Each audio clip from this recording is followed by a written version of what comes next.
Hi, my name's Dee and welcome to Untitled Tarot. Now, this is going to be your full moon gods at play reading for the sign that is down in the title.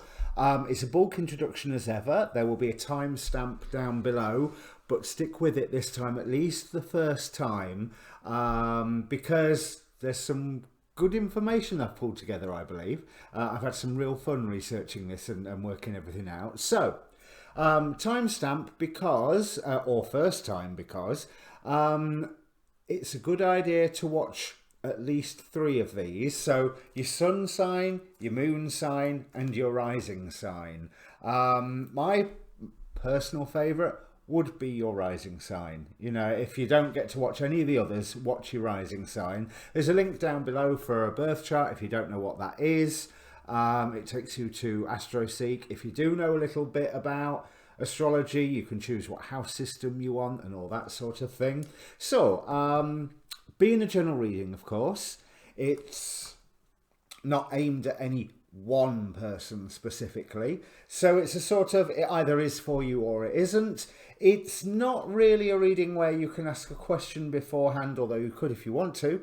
I don't know how effective that would be. It's a look at the energies that are interplaying. It's the gods at play readings, by their very nature, are dramatic, wonderfully dramatic. So take it all with a pinch of salt. Remember, it's the shape of the images rather than the literal words that are important here.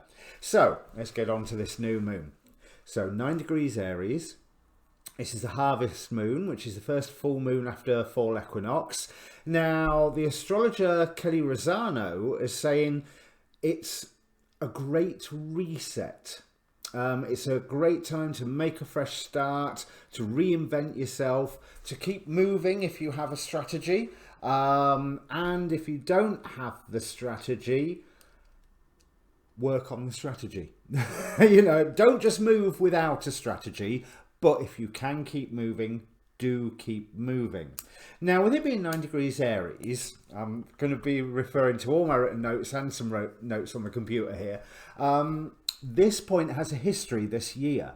So, back on the 11th of July this year, Chiron stationed retrograde at this point to conjunct 3 days later on the 14th with Mars. So this point has been activated already with that warrior fire energy of Mars, but tamed a little. Tamed is probably the wrong word, but in the act of receiving instruction. Now, Chiron, a lot of people remember that he's the wounded healer, that he has the wound that will not heal. But I'm not being led to that woundedness with this point. What I'm being led to is the fact that Chiron was a teacher of heroes. Chiron trained Hercules, among other characters, and I've suddenly forgot all of the other characters. It's just fallen out the back of my brain. But Chiron was a teacher. And going back to the astrology, because I'll get back to the symbolism of Chiron in a moment. So Mars conjuncted with Chiron on the 14th. Now, Mars had just conjuncted 3 days before? No, as Chiron stationed retrograde on the 11th here at 9 degrees, the moon conjuncted Mars. Now, the moon had been a busy boy. From the 5th of July, he had been conjuncting with Jupiter and Pluto, then on the 6th, Saturn, and he delivered all of that information to Mars on the 6th via the means of a sextile, you know, which is it's a modern aspect. It's like a little vaguely positive download, I would suppose. Then the moon conjuncted with Neptune on the 10th and took all that ocean energy straight to Mars on the 11th, which Mars then took, you know, obviously quite possibly reeling and, you know, having that comic moment of and then it conjuncted with Chiron. So Chiron was there to help Mars make sense of everything that the moon had just gone at him. And now the moon has returned. I mean, obviously it returns every month, but now the moon has really returned in the terms of this harvest moon, full moon. So I'm really seeing that there has been a period where we have been able to make sense maybe of wounds, or make sense of our path forward, and things that you started around the middle of July, so 11th, 14th, all that sort of area onwards, can be coming to a culmination of sorts with this full moon.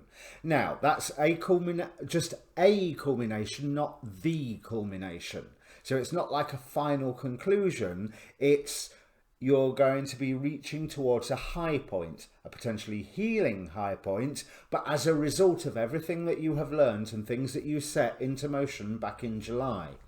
Now, the symbols back this up somewhat. Let me get through to this. Here we go. Now, the Chandra symbol is the roots of a tree entwined around the statue of a nude woman.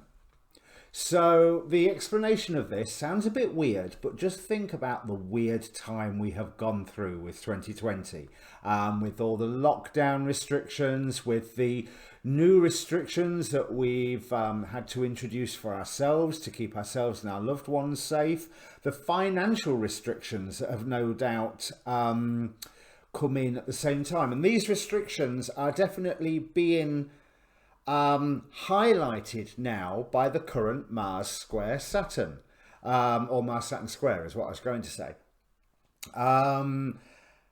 which goes to show again that Mars trying to demonstrate everything he'd learned under the tutelage of Chiron. It's we have got to find a way forward, and Saturn's going, if you find a way forward, you do it sensibly, within the limits. You do it within a defined pathway. You do it with strategy.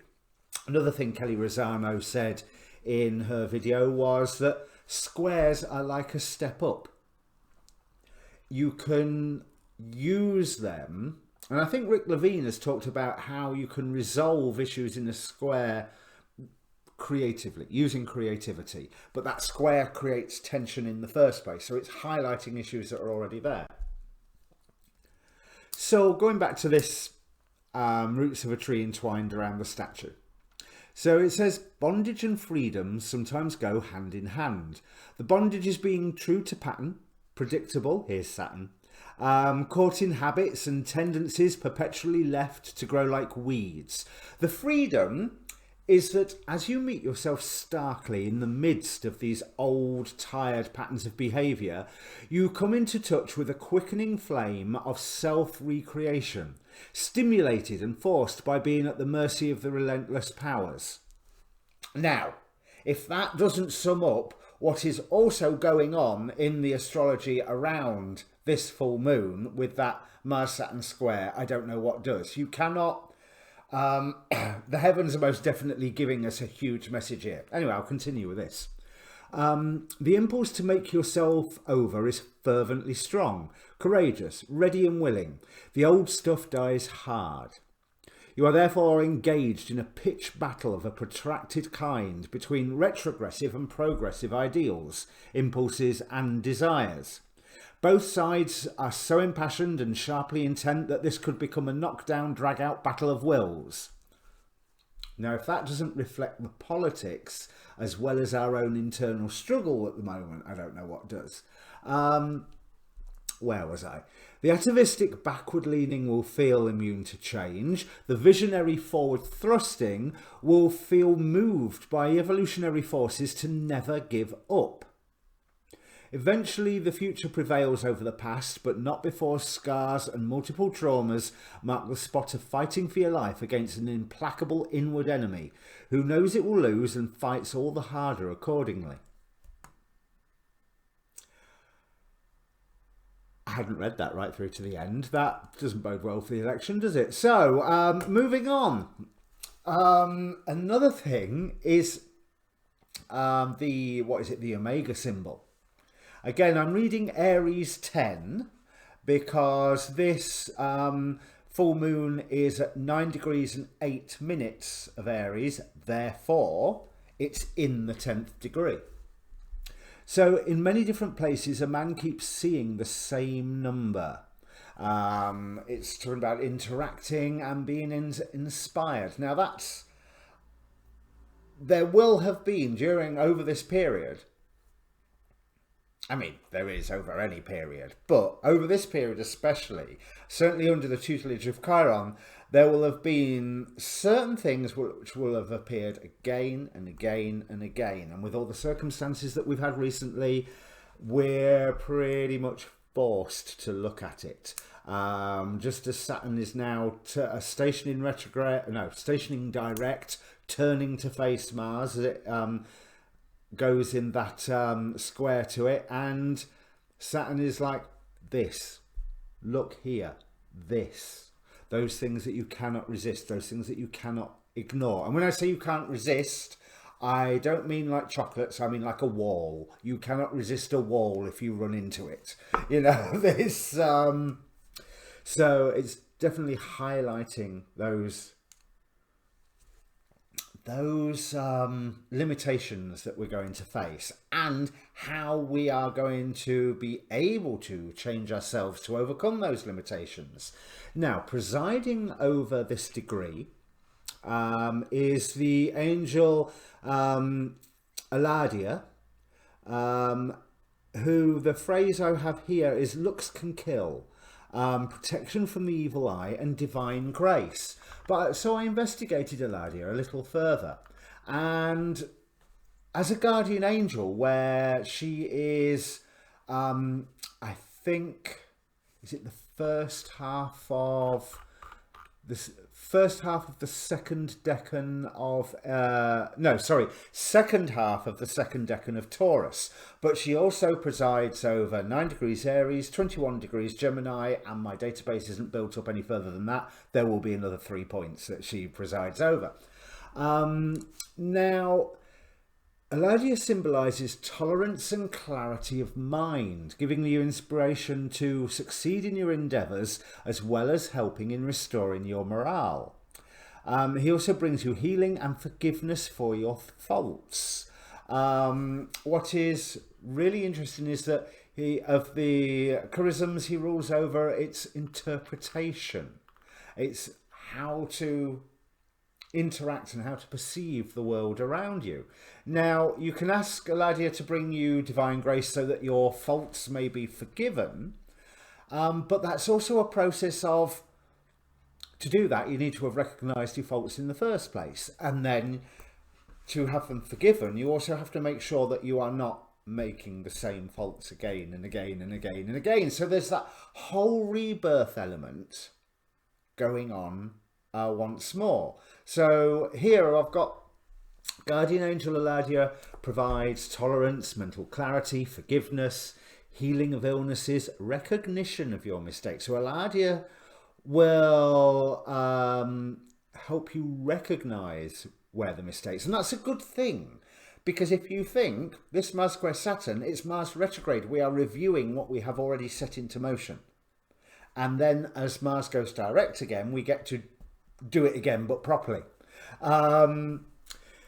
Eladia offers a sense of freedom from your past and helps instill a sense of morality. I'll just leave that one there because that's too much of a hot topic there. But within the Goetia, the by day, let me see.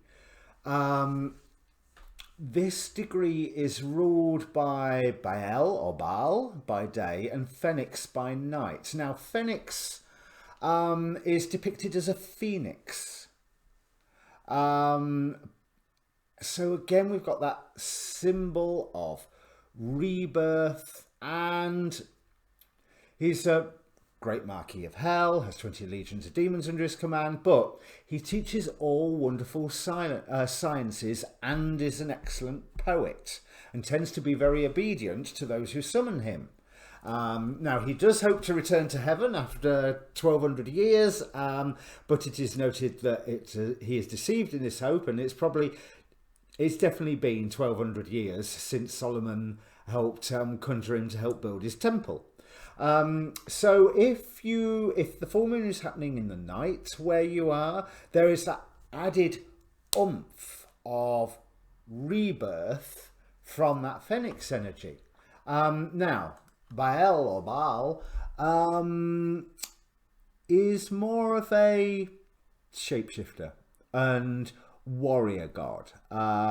He's also incredibly, well, kingly.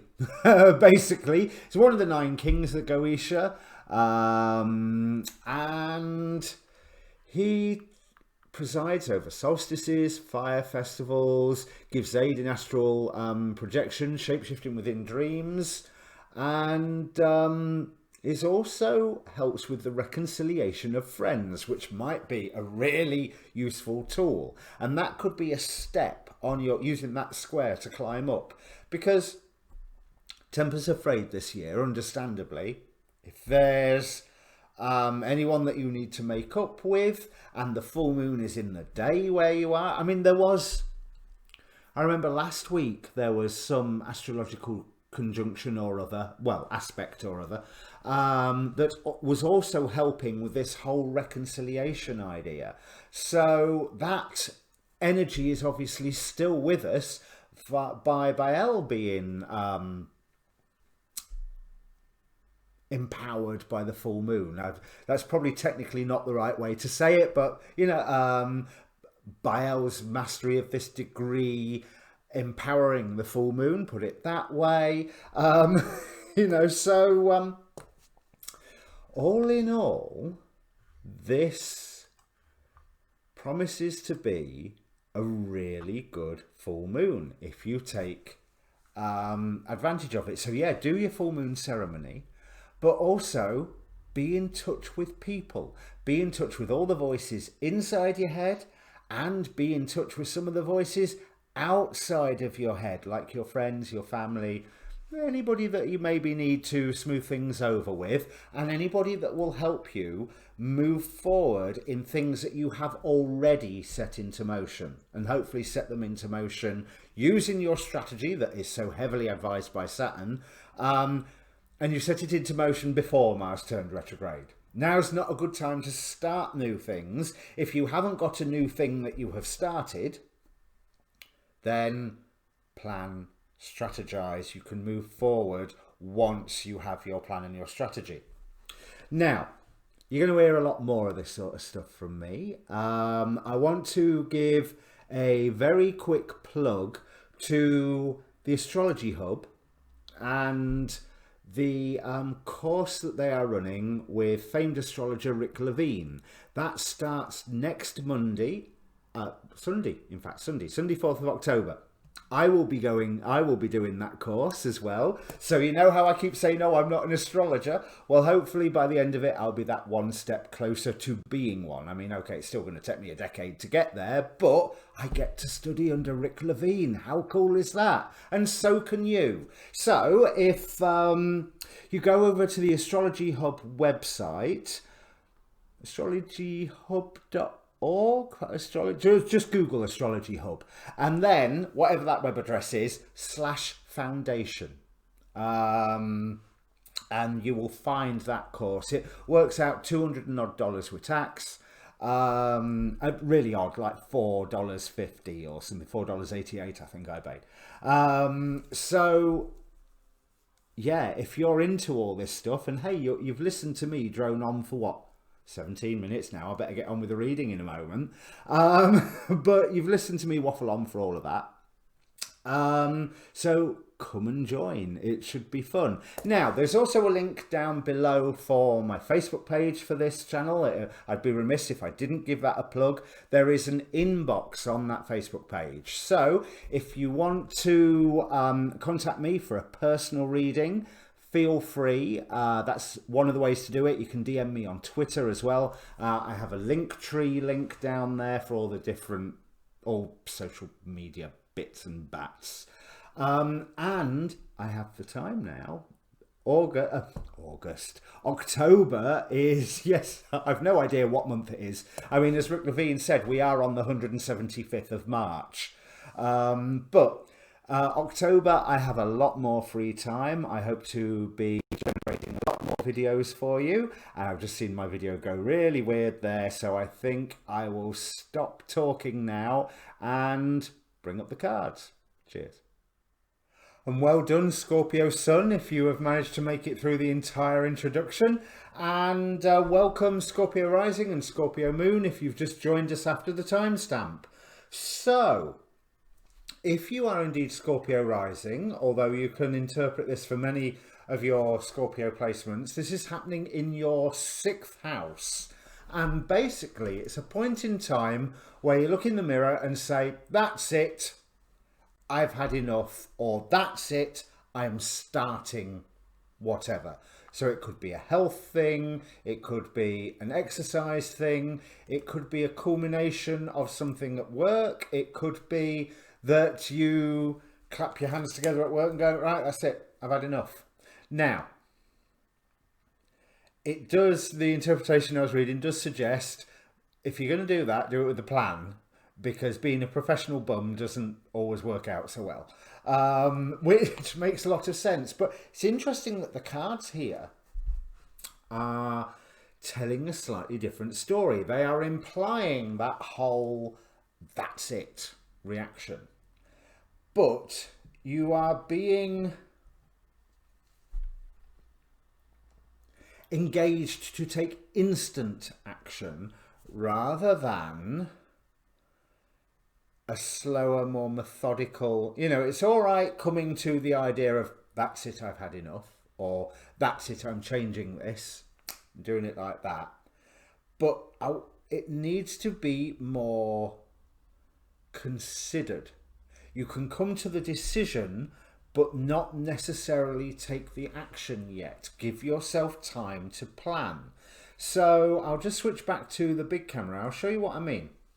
So this top row represents the archontic forces trying to keep you suppressed, keep you away from your higher self, soul purpose, destiny, what have you. And we start immediately with Thor and action. We start immediately with that call to go, right, I am going to do this because this is what I believe is pure. Artemis with purity. This is what I believe to be authentic.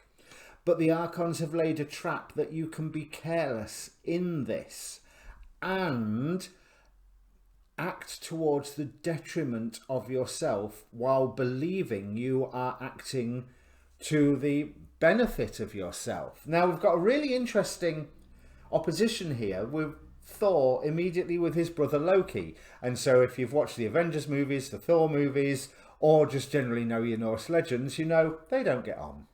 They don't get on at all. But Loki is here. Remember, Loki is a trickster god. Loki is here in the form of playing. And I'm really drawn to how he is holding his finger up to his mouth. That very, shush. With that very self-satisfied smile. This call to action that you have, yeah, play with it. Go, right, I can do this, I can do this, I can do this. Because, yes, Aries, here on your side, it is a battle. But you don't have to... The first thing I thought of when I lay that card was...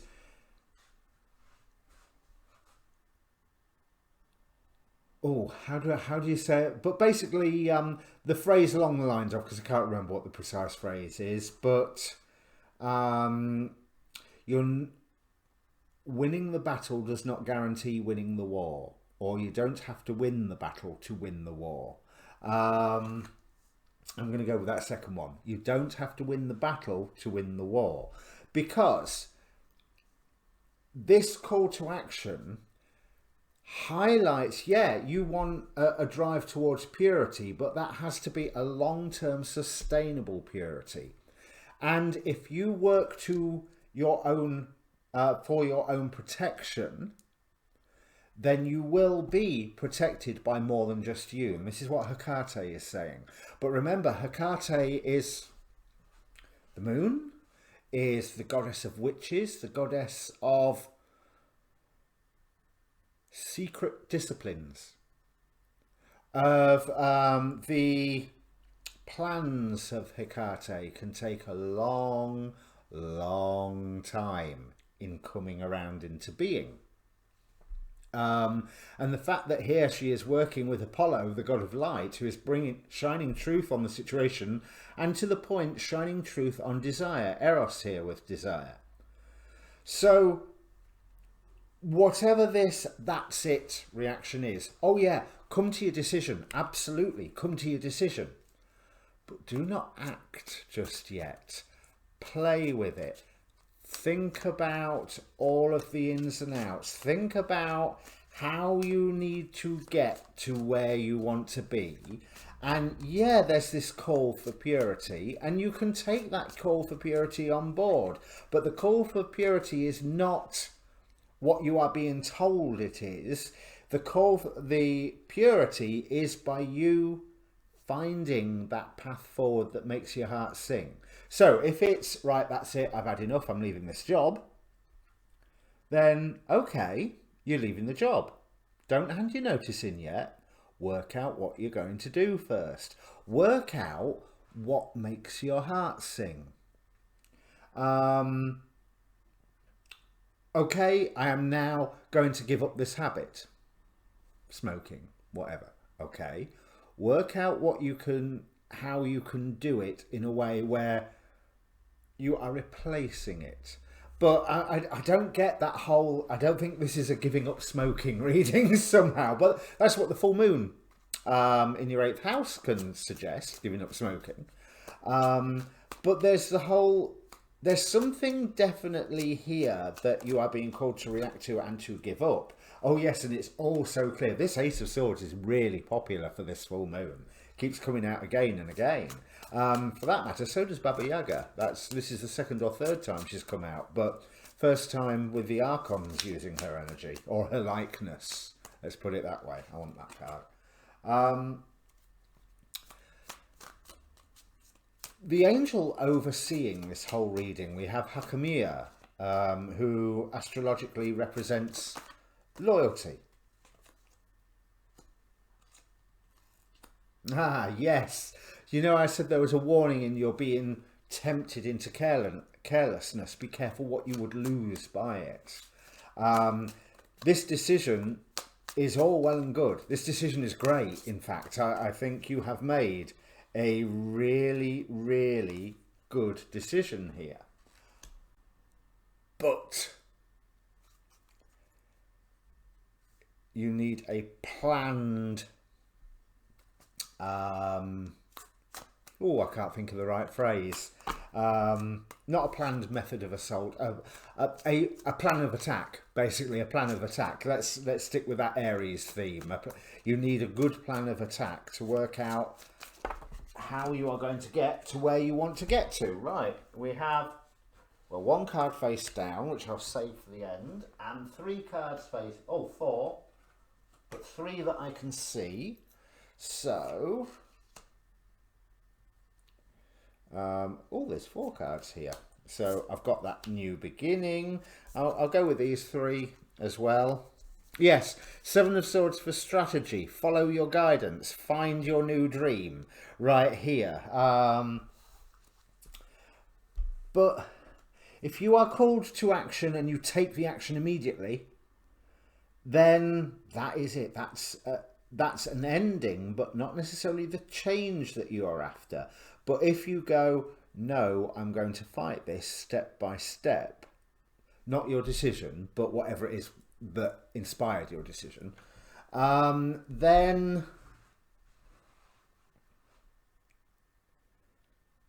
that is where the benefit lies. Now, interestingly here, Lakshmi with prosperity, and then the 5 of Pentacles.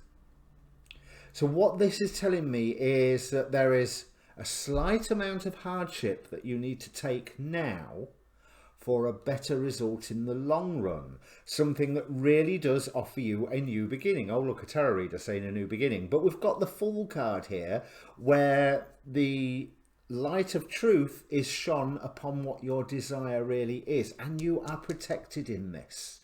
So yes, beware of a knee-jerk reaction. The decision is fine.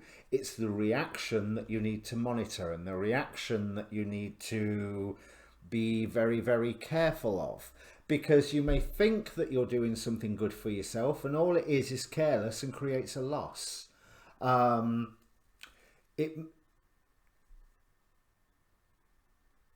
may well be that you the knee-jerk reaction would be recognized as positive and authentic, but it steals something from you. That's what I'm getting from these two cards here. So yeah, the decision is great, but plan your response. Don't just go for it. Okay, so there's nothing more to say there, Scorpio. That's actually a really nice, succinct reading, especially this bit at the end. I love this bit. If you take a methodical approach, you are protected. You know, God helps those who help themselves. You work to protect yourself here, and your efforts will be what's the political phrase? Double matched or triple matched. You know, this. But yeah, work to protect yourself, and that protection will come with you. But yes, there may be a brief period of hardship that then creates the prosperity afterwards. That's really nice.